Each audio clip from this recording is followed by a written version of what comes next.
আসসালামু আলাইকুম, কেমন আছেন সবাই? আশা করি সবাই ভালো আছেন। তো এটা হচ্ছে একটা টয়োটা ল্যান্ড ক্রুজার। তো আজকে আমি কথা বলবো একটা গাড়িতে কী সেন্সর থাকে এবং কোন সেন্সরের লাইন কী আসে এবং কোন সেন্সরের লাইন কোথা থেকে আসে, কোন সেন্সর নষ্ট হলে আপনাদের গাড়ির কী সমস্যা হতে পারে। তো আসল সম্পূর্ণ ভিডিওটি দেখলে অবশ্যই আপনাদের অনেক কিছু শেখা হবে, অনেক কিছু শিখতে পারবেন। তো প্রথমে আসি আমরা এই যে এটা এই সেন্সরটা, এটা হচ্ছে ইঞ্জিনের উপরে এটা হচ্ছে ক্যাপশেপ সেন্সর। এখানে একটা হচ্ছে পজিটিভ, একটা ইশারা সিগন্যাল, আর একটা হচ্ছে 5 ভোল্ট না হয় যে কোনো ভোল্ট বাইরে কম্পিউটার থেকে। তো এখান থেকে যখন এই সেন্সর থেকে যখন ইশারা কম্পিউটারে সিগন্যাল দিবে তখন গাড়ি স্টার্ট উঠবে।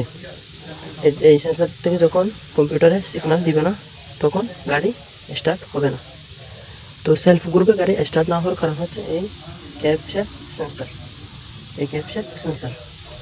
তো এখান থেকে যখন কম্পিউটারে সিগন্যাল যাবে তখন গাড়ি স্টার্ট হবে, আর না হয় সেলফ গ্রুপে গাড়ি স্টার্ট হবে না।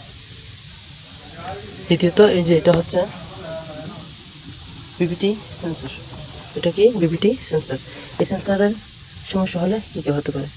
এই সেন্সরে একটা হচ্ছে পজিটিভ লাইন থাকবে, একটা হচ্ছে কম্পিউটার থেকে সিগন্যাল আসবে। তো এই সেন্সর যখন সমস্যা হবে, আপনার গাড়ি যখন 60-70-এ চালাবেন তখন গাড়ির ইঞ্জিন কাঁপাকাঁপি করবে, ভাইব্রেশন করবে।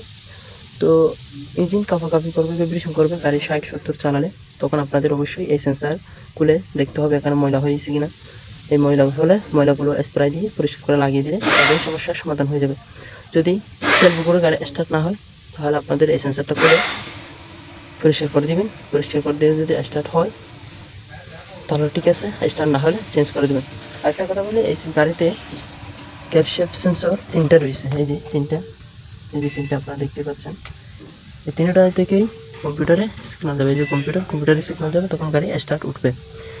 তো এটা হচ্ছে এখানে এই সেন্সারে হচ্ছে হাওয়ার সেন্সার, ম্যানুফুল হাওয়া। তো এই সেন্সার যখন নষ্ট হবে আপনাদের গাড়ির সমস্যা প্রবলেম দেখা দিবে, উঠবে না, গাড়ি কাঁপাকাঁপি করবে। তখন আপনার এখানে হচ্ছে একটা পজিটিভ লাইন, একটা হচ্ছে সিগন্যাল। তো আপনারা বুঝে গেছেন এই যে। তো আজকে এতটুকু, সবাই সুস্থ ভালো থাকবেন। পরবর্তীতে আরেকটা ভিডিও নিয়ে আপনাদের সাথে দেখা যাবে। সবাই সুস্থ ভালো, আল্লাহ হাফেজ।